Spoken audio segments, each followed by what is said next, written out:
안녕하십니까. 저는 우간다에서 온 강 리빙스턴 선교사입니다. 이거 오면 우간다 말로 한번 인사 굿모닝 해보겠습니다. 와스제 오띠야. 옆에 사람 보고 와스제 오띠야.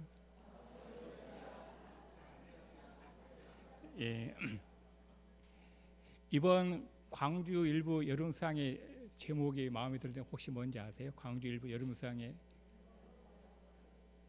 잃은 자를 찾아오신 예수님. 제가 잃은 자인데 그 제목을 볼 때 그 예수님 은혜를 생각하게 되었습니다. 그래서 금방 들은 소식인데 제 아내가 여름수양의 소강 강사로 초청을 받았다고 합니다. 그래서 하나님 우리 잃은 자 저희 부부를 초청해 주셔서 또 은혜를 주시고자 하시구나. 그래서 수양에 꼭 참석하고 은혜를 받고 또 할 수 있으면은 여러분들도 많이 수양에 초청하셔갖고 이 잃은 자들이 하나님께 돌아오고 그 잃은 자를 찾아오신 예수님을 만나는 귀한 수양회가 됐으면 좋겠습니다. 오늘 말씀 제목은 십자가의 도입니다. 고린도전서 1장 1절에서 2장 5절까지입니다. 요절 말씀 1장 18절 말씀을 같이 읽고 기도하고 시작하겠습니다. 시작. 십자가의 도가 멸망하는 자들에게는 미련한 것이요 구원을 받는 우리에게는 하나님의 능력이라. 하나님 아버지, 이 시간 죄악되고 허물진 것이 하나님 말씀을 들고 섰습니다. 자격 없는 것이 오직 십자가의 은혜를 붙들고 섰습니다. 하나님 은혜를 부어주시고 오직 십자가의 메시지만이 증거되어지게 해주시고 제 심령을 새롭게 해서 십자가의 메시지를 새롭게 영접하게 하여 주시옵소서. 주님께 친히 은혜를 베푸실 것을 믿고 감사드리오며 예수님 이름으로 기도드립니다. 아멘.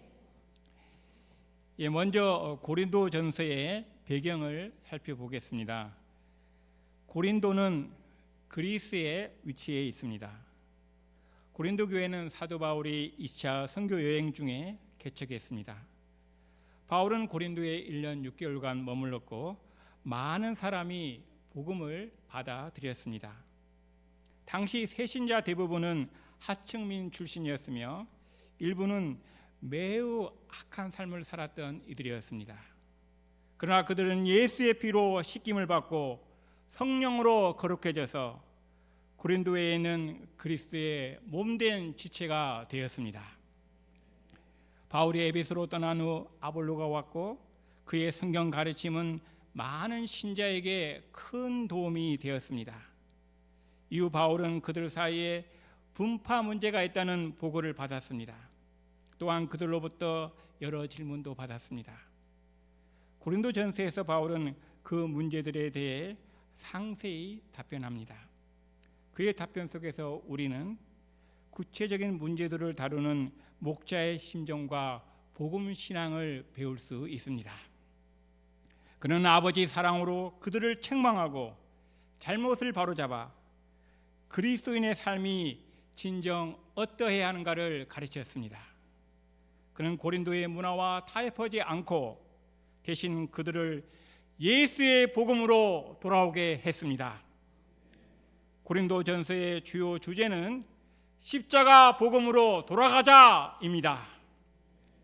복음은 예수님께서 우리 죄를 위해 십자가에서 죽으시고 죽은 자 가운데서 살아나셨다는 것입니다.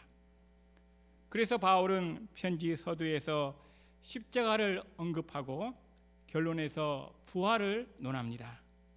그 사이사이에 바울은 교회 문제를 해결함에 있어 복음의 원리를 적용합니다. 오늘날 우리는 고린도와 매우 유사한 다신교적이고 다문화적이며 황금만능주의의 향락적인 사회에 살고 있습니다. 고린도 교회의 많은 영적 문제들은 오늘날 우리 교회와 모임의 문제이기도 합니다. 오늘 본문에서 우리는 십자가의 도가 하나님의 능력이요 하나님의 지혜임을 배울 것입니다. 또한 십자가의 도만이 그리스도인 공동체를 온전히 하나 되게 하는 비밀임을 배우게 될 것입니다. 우리가 십자가의 도를 깊이 영접하여 하나님께서 우리에게 마음과 뜻을 온전히 합하게 하는 은혜를 주시기를 기도합니다. 아멘. 제1부 지도자들의 이름으로 분열된 교회 1절부터 17절까지입니다. 1절부터 3절에서 바울은 고린도 교회 성도들과 각처에서 주 예수 그리스도의 이름을 부르는 모든 자에게 문안했습니다. 그는 하나님 아버지와 주 예수 그리스도로부터 은혜와 평강이 그들에게 있기를 기도했습니다. 인사 후에 바울은 4절부터 9절에서 감사 제목들을 나누었습니다. 그의 감사 제목은 무엇입니까? 첫째, 그리스도 예수 안에서 그들에게 주신 하나님의 은혜로 인해 감사했습니다. 그들은 예수 안에서 모든 일, 즉 모든 언병과 모든 지식에 풍족하게 되었습니다. 이를 통해 하나님께서는 그리스도에 대한 바울과 다른 전파자들의 증거를 그들 가운데 견고하게 하셨습니다. 고린도 교회 성도들은 주 예수 그리스도의 나타나심을 간절히 기다리는 동안 영적 은사에도 아무런 부족함이 없게 되었습니다. 둘째, 바울은 그들을 끝까지 견고하게 하셔서 우리 주 예수 그리스도의 날에 책망할 것이 없는 자로 세우실 하나님께 감사했습니다. 그들 그의 아들 예수 그리스도 우리 주와 더불어 교제하게 하신 하나님은 신실하십니다. 신실하시며 고린도 교회에 은혜를 주신 하나님을 생각할 때 바울은 하나님께 감사하지 않을 수 없었습니다. 그런데 고린도 교회 성도들이 하나님의 많은 은혜를 받고 영적 은사로 충만했음에도 불구하고 교회 내부적으로는 많은 문제가 있었습니다. 10절을 보십시오. 형제들아, 내가 우리 주 예수 그리스도의 이름으로 너희를 권하노니 모두가 같은 말을 하고 너희 가운데 분쟁이 없이 같은 마음과 같은 뜻으로 온전히 합하라. 왜 바울은 그들에게 온전히 합하라고 공고했을까요? 그것은 그들이 서로 같은 말을 하지 않았기 때문입니다. 한 사람이 복음에 기초한 말을 하면 다른 사람은 아멘 하면서 동의하기보다 세상 철학과 세상적 지혜의 말을 했습니다. 그들 사이에는 다툼이 있었습니다. 같은 교회에서 같은 하나님을 섬기고 있었지만 마음과 뜻이 같지 않았습니다. 바울은 그 문제를 구체적으로 언급했습니다. 11절과 12절을 보십시오. 글로의 집 사람들로부터 그들 사이에 분쟁이 있다는 소식이 바울에게 전해졌습니다. 즉 어떤 이는 나는 바울에게, 어떤 이는 나는 아볼로에게, 어떤 이는 나는 게바에게, 또 어떤 이는 나는 그리스도에게 속한 자라고 말하며 지도자들을 중심으로 나뉘어 있었습니다. 바울을 추종하는 사람들은 고린도 교회가 개척될 때 바울에게 복음을 듣고 예수님을 영접한 사람들이었을 것입니다. 바울에게 세례를 받은 사람들도 있었습니다. 그들은 바울이 고린도 교회의 설립자이기 때문에 그의 권위를 절대적으로 인정해야 된다고 주장했을 것입니다. 또한 바울이 전해준 복음만이 참 진리라고 여기고 굳게 지키고자 했을 것입니다. 이를 볼 때 바울을 추종한 사람들은 개척 초창기 성도들이며 보수적인 사람들이었을 것입니다. 아볼로는 학문의 도시인 알렉산드리아에서 자라고 공부한 유대인 출신 학자입니다. 성경에 능통하고 철학과 수사학을 배워서 언변이 뛰어났기 때문에 고린도 성도들에게 인기가 많았습니다. 그는 요한의 세례만 알고 있다가 에베소에서 만난 브리스길라 아굴라 부부를 통해서 예수 그리스도의 복음을 듣고 배웠습니다. 그리고 바울이 떠난 후에 고린도에 가서 성경을 가르쳤습니다. 바울이 고린도 교회의 설립자라면 아볼로는 교회를 부흥시키고 견고하게 한 계승자라고 할 수 있습니다. 그래서 고린도전서 3장 6절에서 바울은 나는 심었고 아볼로는 물을 주었다고 말씀합니다. 그런데 고린도 성도들 중에는 십자가 복음만을 전했던 바울보다는 탁월한 말씀씨로 성경을 가르쳤던 아볼로를 더욱 좋아하고 추종하는 부류가 있었습니다. 자기들의 성향에 맞는 목자였기 때문입니다. 이를 볼 때 아볼로를 추종한 사람들은 신학문을 좋아하는 진보파라고 할 수 있습니다. 게바가 고린도에 간 적이 있는지 확실하지 않습니다. 다만 이방인 출신 신자들이 다수였던 고린도 교회에서 소수였던 유대인 출신 신자들이 예수님의 수제자였던 게바를 추종했을 것입니다. 그들은 유대의 전통을 중시하던 율법 보수파라고 할 수 있습니다. 그렇다면 그리스도에게 속한 자라고 주장하는 사람들은 어떤 사람들일까요? 바울파? 아볼로파? 게바파가 도대체 뭐냐? 우리는 예수 그리스도만을 따르는 찐 복음파다 라고 주장하는 사람들이었을 것입니다. 문제는 그들도 똘똘 뭉쳐서 자기들에게 속하지 않은 사람들을 배척하고 비방하는 것입니다. 뿐만 아니라 자기들의 주장을 정당화하기 위해서 바울이나 아볼로조차도 적대적으로 생각하고 비난했습니다. 고린도 교회의 개척자로서 바울은 교회가 이렇게 분열됐다는 소식을 들었을 때 매우 슬펐을 것입니다. 그는 아버지의 마음으로 그들을 꾸짖었습니다. 13절부터 17절을 보십시오. 그리스도께서 어찌 나뉘었습니까? 바울이 여러분을 위해 십자가에 못 박혔습니까? 여러분이 바울의 이름으로 세례를 받았습니까? 바울은 그리스도와 가이오 외에는 아무에게도 세례를 베풀지 않은 것을 하나님께 감사했습니다. 이는 아무도 바울의 이름으로 세례를 받았다고 말하지 못하게 하려 함이었습니다. 스데반의 집 사람들에게도 세례를 베풀었으나 그 외에는 기억나지 않는다고 했습니다. 그리스도께서 바울을 보내신 것은 세례를 베풀게 하려 하심이 아니요 오직 복음을 전하게 하려 하심입니다. 바울, 아볼로, 게바는 훌륭한 복음의 일꾼들이었습니다. 그러나 그들은 단지 예수님의 종일 뿐이었습니다. 그들은 예수의 이름으로 세례를 주었고 십자가에 못 박히신 예수를 전파했습니다. 그들은 고린도 교회 성도들이 오직 예수님만을 영접하고 예수님만을 따르기를 원했습니다. 바울 또한 말의 지혜나 웅변이 아니라 십자가 복음을 전하는 데 집중했습니다. 이는 그리스도의 십자가 능력이 가려지지 않게 하기 위함이었습니다. 그는 십자가의 도가 하나님의 능력이요 하나님의 지혜임을 믿었습니다. 아멘. 제2부 십자가의 도 1장 18절에서 2장 5절까지입니다. 6절 말씀 18절 말씀을 같이 읽어보겠습니다. 시작.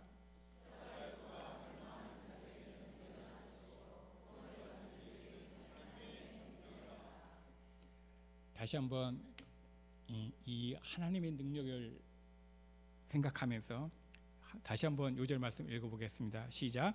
십자가의 도가 멸망하는 자들에게는 미련한 것이 오늘 받는 우리에게는 하나님의 능력이라. 아멘. 십자가의 도가 멸망하는 자들에게는 미련한 것이요 구원을 받는 우리에게는 하나님의 능력이라. 십자가의 도는 무엇입니까? 그것은 우리 하나님이신 그리스도께서 성경대로 우리 죄를 대속하기 위해 육신을 입고 오셔서 십자가에서 죽으시고 장사되셨다가 3일 만에 부활하셨다는 것입니다. 십자가의 도는 하나님의 유일한 구원 방법입니다. 이 메시지는 멸망하는 자들에게는 미련하게 보입니다. 그들은 십자가를 통한 하나님의 구원 방식을 믿지 않습니다. 그들은 자신들이 지혜롭다고 생각하며 십자가의 메시지를 어리석게 여깁니다. 그러나 그 불신의 결과는 무엇입니까? 그들은 멸망하며 심판을 받습니다. 반면 십자가의 도를 겸손히 믿는 자는 누구나 하나님께 구원을 받습니다. 하나님 우리를 구원하시는데 다른 조건을 요구하지 않으십니다. 돈, 경력, 높은 사회적 지위 등을 요구하지 않으십니다. 하나님은 이미 십자가의 메시지를 통해 구원의 길을 주셨습니다. 그러므로 우리에게 필요한 것은 이 메시지를 겸손히 믿음으로 받아들이는 것입니다.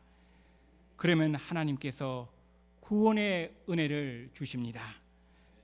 그래서 십자가의 도는 구원을 받는 우리에게 하나님의 능력입니다. 아멘.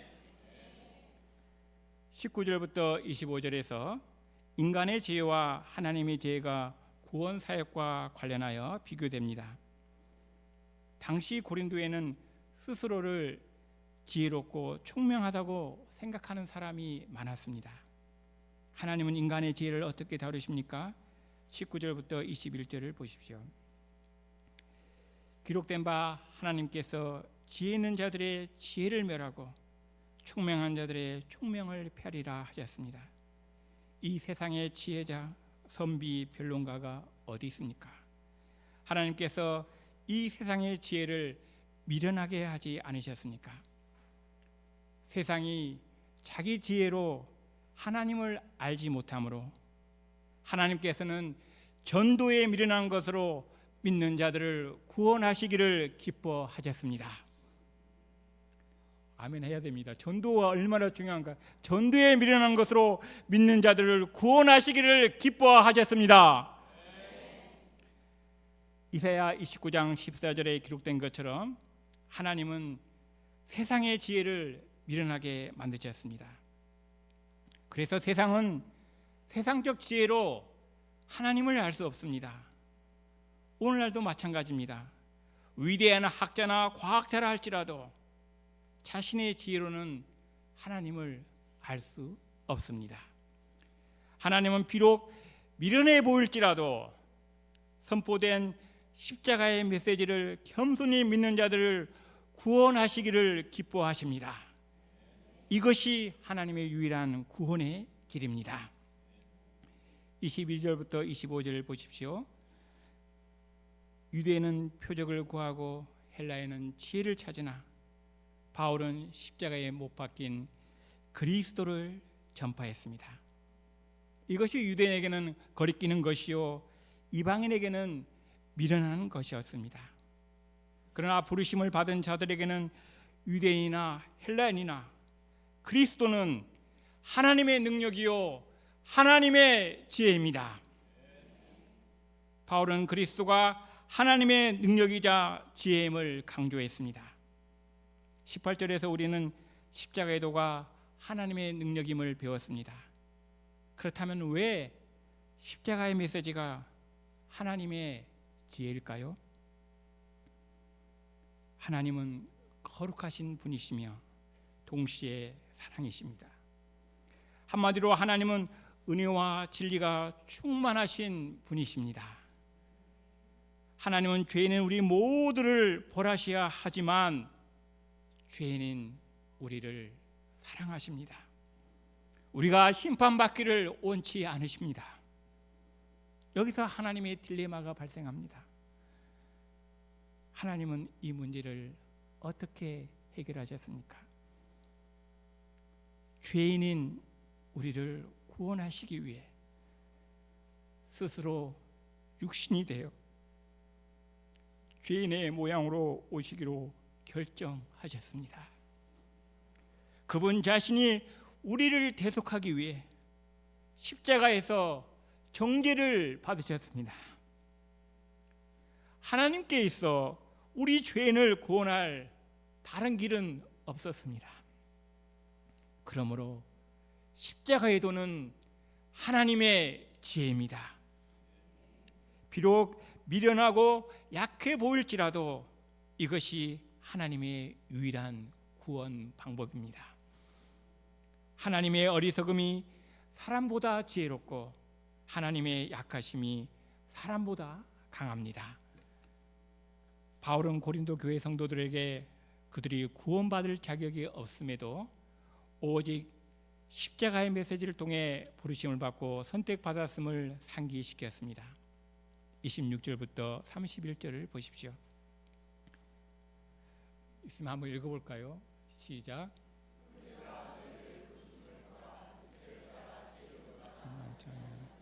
능한 자가 많지 아니하며 물 좋은 자가 많지 아니합니다.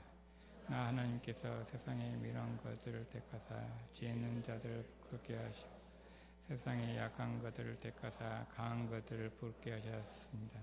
하나님께서 세상의 천한 것들과 멸시받는 것들 없는 것들을 택하사 있는 것들을 폐하라 하셨습니다. 그 다음에 계속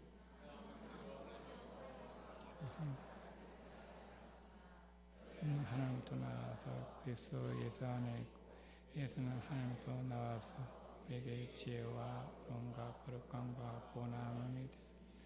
그러므로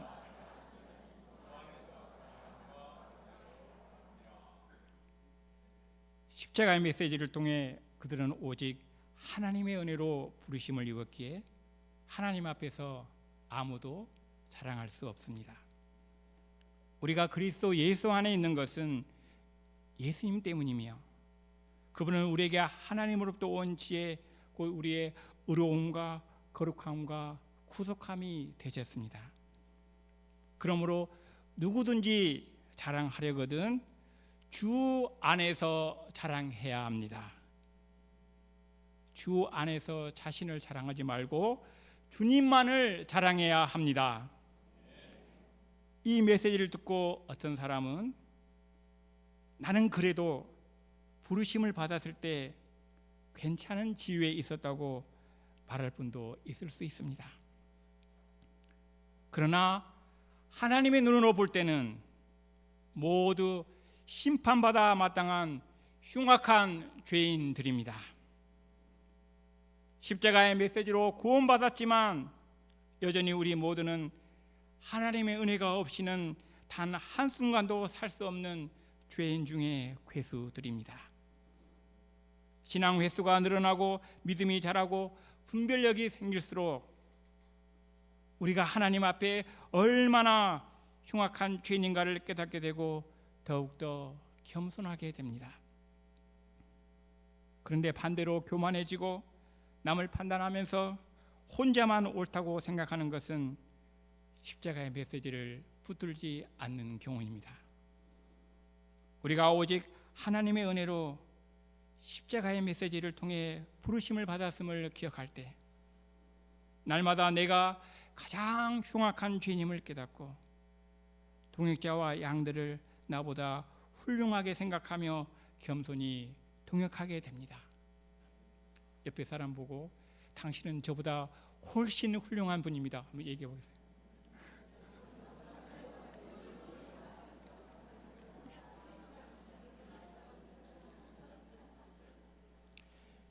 예, 말로만 하지 마시고 마음을 담아서 항상 그런 생각을 하고 살아야 되겠습니다.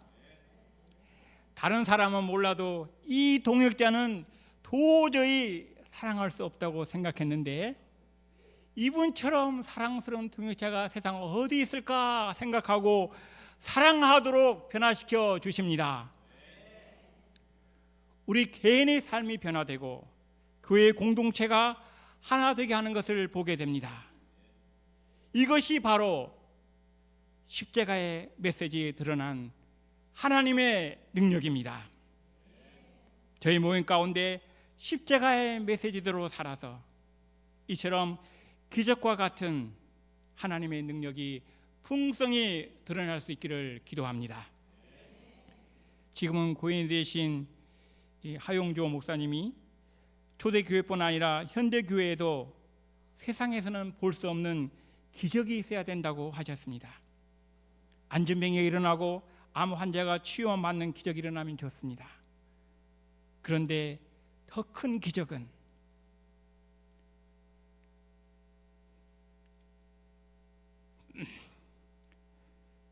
십자가의 메시지를 듣고 불신자가 구원받는 것입니다. 그러므로 수양에 많이 초청해야겠습니다. 그리고 1:1 역사를 열심히 이루어야겠습니다. 또 신자가 십자가의 메시지대로 살아 이기적인 자가 근본적으로 변화되어서 목자가 되고 선교사가 되어서 수많은 영혼들을 섬기는 열국의 아버지요 열국의 어머니가 되는 것입니다. 우리 리더들이 십자가의 메시지를 붙들 때 과거의 방식만 고집하지 않고 신세대 양들을 있는 모습 그대로 인정하고 그들을 주님의 마음으로 대하면서 섬길 수 있습니다. 이때 세대가 다르더라도 하나님의 능력이 드러나는 교회가 됩니다. 아멘. 고린도전서 2장 1절에서 5절을 보십시오. 다 함께 읽어보겠습니다. 시작. 형제들아, 내가 너에게 나아가 하나님의 증거를 전할 때 말과 지혜의 아름다운 것으로 아니하였나니 내가 너희 중에서 예수 그리스도와 그의 십자가에 못 박히신 것 외에는 아무것도 알지 아니하기로 작정하였습니다. 내가 너희 가운데 거할 때 약하며 두려워하며 심히 떨었노라. 내 말과 내 전도함이 지혜의 권하는 말로 하지 아니하고 다만 성령의 나타남과 능력으로 하여 너희 믿음이 사람의 지혜에 있지 아니하고 다만 하나님의 능력에 있게 하였노라. 아멘.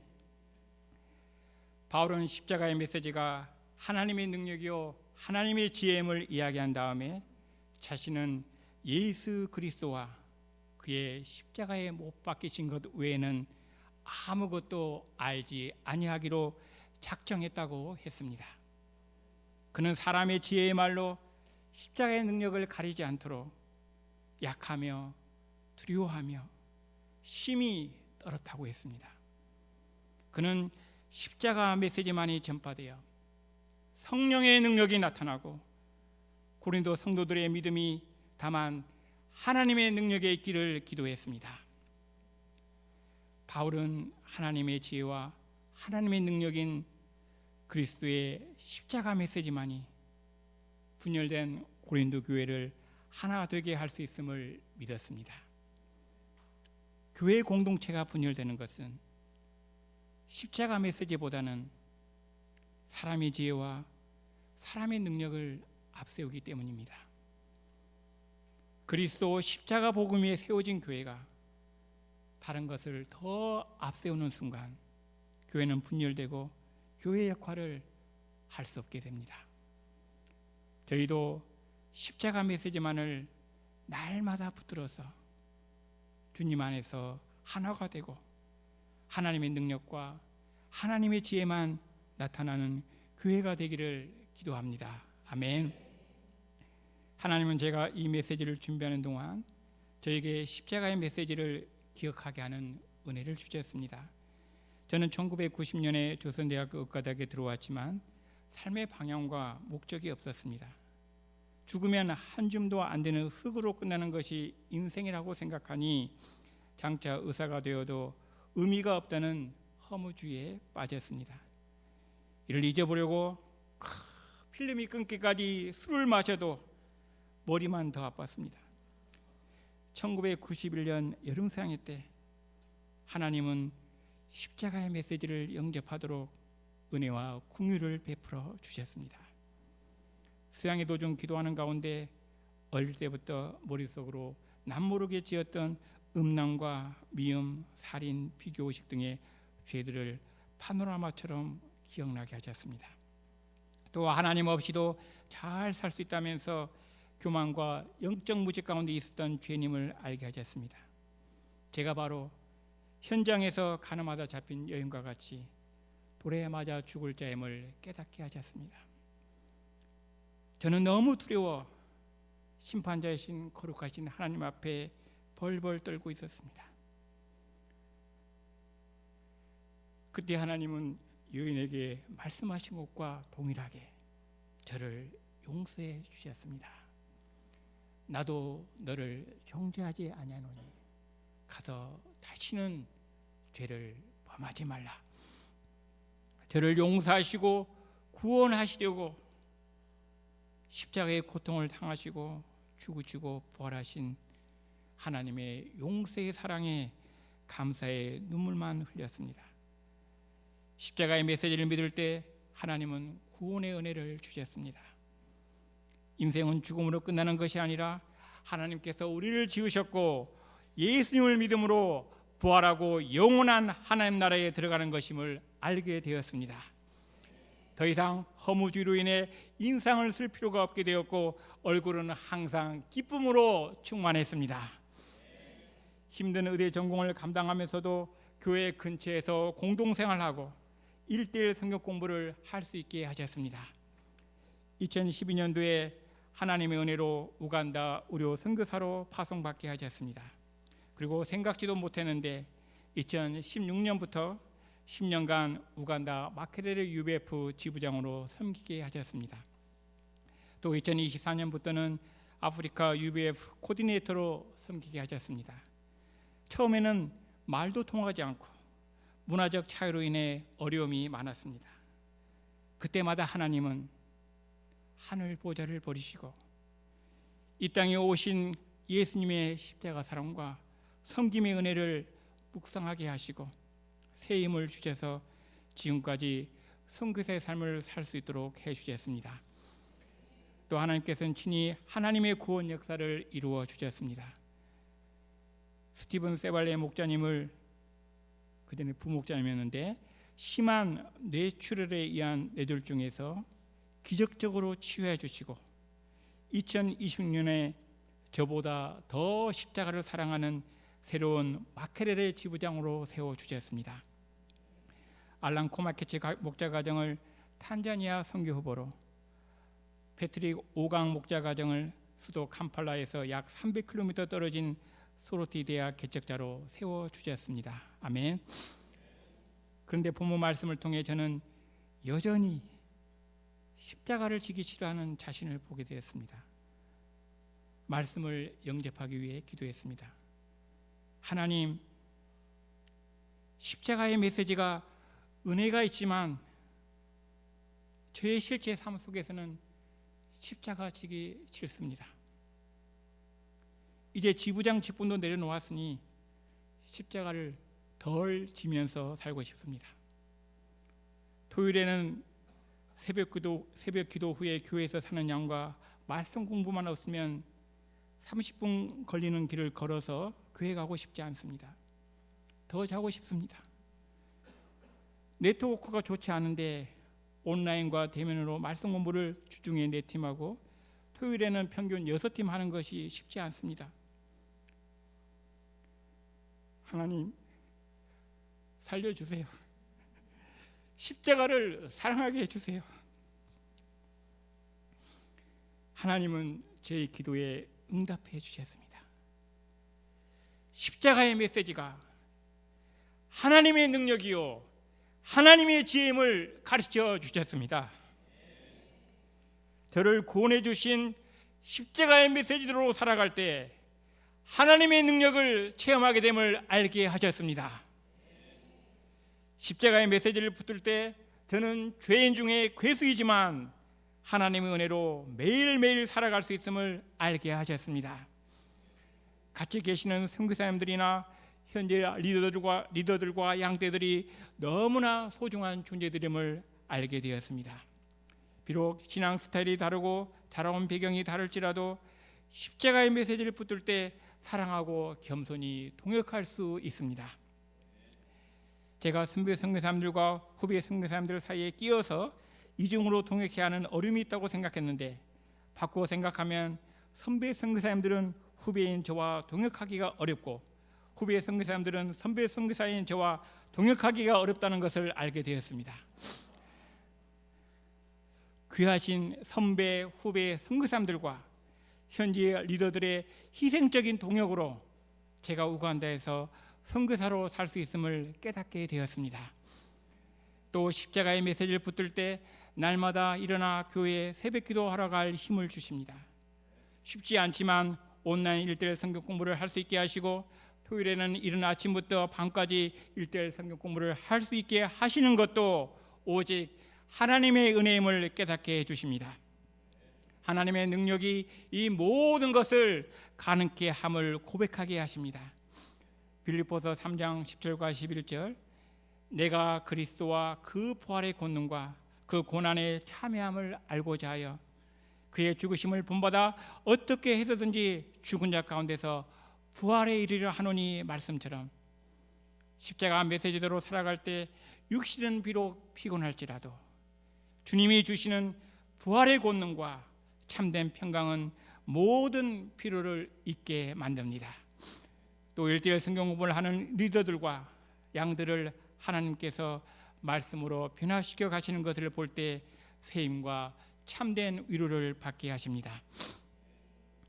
편하게 살려고 하면 할수록 하나님의 능력이 없고 영적으로는 사망 선고를 받은 자와 같이 됩니다. 날마다 죄악된 본성을 부인하고 나의 십자가를 지고 날 위해 십자가에서 죽으시고 다시 사신 예수 그리스도를 따르는 삶을 살 수 있기를 기도합니다. 날마다 하나님의 능력이 드러나는 삶을 살다가 하나님께 갈 수 있기를 기도합니다. 아멘. 결론적으로 바울은 고린도 교회의 많은 문제의 원인을 지엽적인 데서 찾지 않았습니다. 그들에게 있어 중요한 것은 다시 십자가로 돌아가서 구원의 은혜를 붙드는 것입니다. 자기들의 생각을 내려놓고 예수님의 십자가를 붙들고 라이프 기빙 스피릿으로 사는 것입니다. 그때 그들 가운데 모든 인간적인 갈등들이 사라지고 예수님 중심의 공동체가 이루어지게 됩니다. 우리도 각 파트너 요에 직장 가정에서 많은 문제가 있을 수 있지만 모든 인간적인 생각들을 내려놓고 예수님의 십자가만을 붙들어야겠습니다. 십자가를 사랑함으로 동역자들을 사랑하고 한 영혼을 사랑해야겠습니다. 그때 우리 각자가 살아나고 각 파트와 요회 또 가정이 살아나는 놀라운 비밀을 체험하게 될 것입니다. 저희 모두 십자가의 도가 하나님의 능력이 됨을 깊이 영접하고 복된 사명인의 인생을 살 수 있기를 기도합니다. 아멘. 요절 말씀